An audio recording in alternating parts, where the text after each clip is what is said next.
What to do if a collection agency calls, and how can you avoid it in the first place? To help us get our finances in order, please welcome our money expert, Bruce Sellery. I love this question. Because we'll say, I'm asking for a friend. Right. I'm asking for a friend, because it would never happen to me, and it would never happen to you. Oh, I'll admit it, it happened to me. Yeah. I was the first-year university student who went on campus and saw all of the credit card companies saying, hey, we can give you a credit card. Yeah. And I took one, and it was a $500 credit limit, and we spent it within a month. Me and my friends went shopping for cheap tank tops to wear to the club. And then I realized I had to pay it, and I had no money. Right. So then I just hid. And then they started calling me. And so I would get my friends to pick up the phone, and they would say, oh, she no longer lives in Canada. And it was just, this went on and on and on until I completely obliterated my credit and took many, many years to build that credit rating back up. It took a long time. So why I want to talk about this is both in practical terms for people who deal with this, but also as the cautionary tale. So those people who are like a clay, they can see the edge, they will carefully walk back from the edge, because this is no fun, as you say. So the first thing that happens before it gets to a proper collection agency is an internal collector at the institution, say the credit card company. Right. And they pick up the phone and they're like, hey, you haven't paid, you must be sick. Can I send some soup, you poor little thing? You know, like, we want to work this out, just the two of us. Then you still don't pay, they put a hold on your account, and then it goes to a third-party collection agency. And this is when things get a little bit more serious. They're not quite so nice. They're like, where are you? Where's my money? What's going on? And the thing that I found interesting as I was researching this is how they make their money is a commission on the money that they bring in. So in the beginning, when the claim's like 6 months old, it's like, maybe 10%, for example. If that debt has been outstanding for 2 years, you have to work a lot harder to get that money in, so the commission goes up. Could be as high as 50%. And sometimes it moves from collection agency to collection agency until there's one who's like, I only deal with borderline deadbeats. That is my clientele of choice. Yes. Okay, so this is a scary place to be in. I don't know what the rules are, but it seems like there are no rules. For these collection agencies, they're very rude, and they can call you at any time. Not true. And you feel very beholden. It feels like they can, so the feelings are true. Here's the thing. The legislation is different depending on where you live. Okay. So it's very different. But here are things that the legislation covers. When can they call you? It's not true in most places that they can call you at any time. It just feels like that. Yeah. So in many places, the legislation says they can't call you after 9 p.m.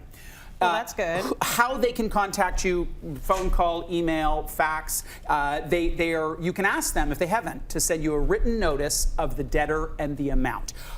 Who they can call: they can call your employer. Now, they can in most jurisdictions prove where you work. Now, you can imagine what that call is like. It's like, why are you calling? I'm just calling to see where Tracy Moore works. Because she owes me money! She's a terrible person! So they can't technically do that, but they can call to check. What can they say? They can't harass you. They can't threaten you with jail. And there is this negative stereotype, as you say. It has evolved somewhat, but this is a business, and it is a business that serves a purpose, given that you don't want, as a big bank, to be chasing down all those people who owe you money, but you also don't want people to get away free and clear, because the entire fiber of our country will be eroded if you don't follow up on people who owe money. Yes, the whole system is based on it. Yeah. So let's talk about what exactly happens to your credit when you are running away from the collection agencies. If you're getting calls from the collection agencies, the damage is mostly done. It's done. Right? It's done, because your payment history is not great. So let's not worry about that. Let's worry about how you get your situation back on track. Yeah. One thing to remember is you can negotiate this. So collection agencies would rather have $400 now than $50 every month for 10 months because of the way their commissions work. So you can do a little bit of that. What you don't want to do is let the situation get worse, because what happens sometimes is, and you talk about the emotion of it, it's very emotional, very threatening, is people then go, okay, I'm going to go get a payday loan.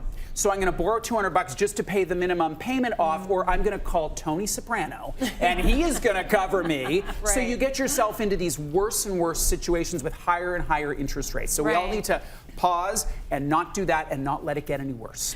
I just want to mention, if I had at least picked up the phone and said, listen, can we work this out? Yes. Isn't that better than avoiding all the calls? I think it is better in that you can at least use that to help inform the plan that you're going to pursue. Because they may actually say, listen, let's work this out. I'm going to take 20% or 20 cents on the dollar, right? We're going to negotiate something. Yes. I think also for your own integrity, you've got a bit of a plan. It's better to deal with it than to run. It's going to be worse if they can't find you. And as I said, there's so many regional differences. So what I want you to do is, if you're in the situation, go online and type in, I can't pay my debts, and the city you live in or the town that you live in.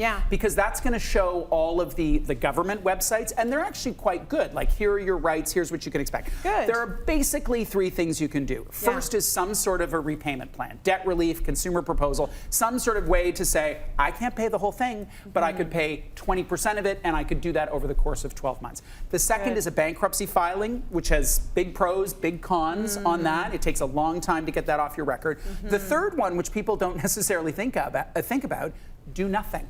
Oh, really? So in some cases, it makes sense to do nothing, because eventually that debt will be written off, and eventually it will clear your credit line. I don't advocate that. When will that happen? 7 to 10 years. It depends. Oh, wow. It's a long time. I know, it's a long time. So you can sit there and wait it out? You could sit there and wait it out. For 7 years or a decade. The balance of the pro and con on that front is, if you're the institution and you've got someone who owes you $2,000, how much does it cost a big company or even a smaller collection agency to go to court, to garnish your wages, to do all that stuff? Are they necessarily going to do that? So I think it's really important to go to a professional and think about what those options are. Back to waiting it out. If you're waiting it out, you're not, look at me, you're not buying anything that requires a good credit within those 7 to 10 years. You're not. You're not getting a car, you're not putting a down payment on a house, you're probably not getting an apartment.